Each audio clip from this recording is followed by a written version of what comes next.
barugan sa iyang trono.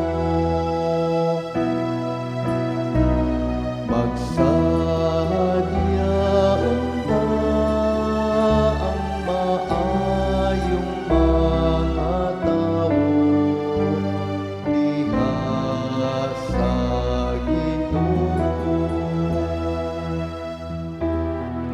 Ang kalayon nagauna kaniya,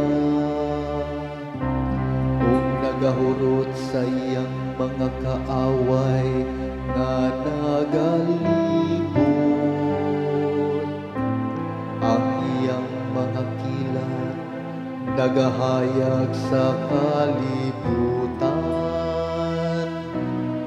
Ang yuta nakakita ug mikurog.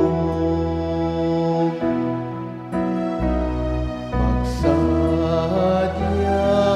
ta ang maayong mga tao diha sa Ginoo. Ang mga bukid milanay ingog talong atubangan sa Ginoo. Atubangan sa Ginoo sa tibuok kalibutan. Ang kalangitan nagasangyaw sa iyang katarong,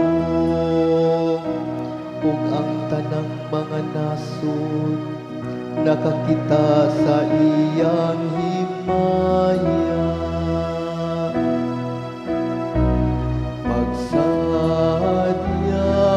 ta ang maayong mga tao diha sa Ginoo.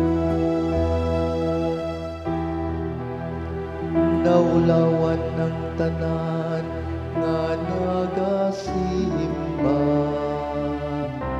sa mga butang nga kinulit,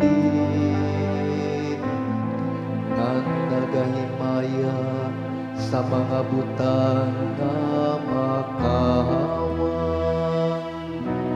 Ang tanang mga Diyos naghapa sa iyang atubangan.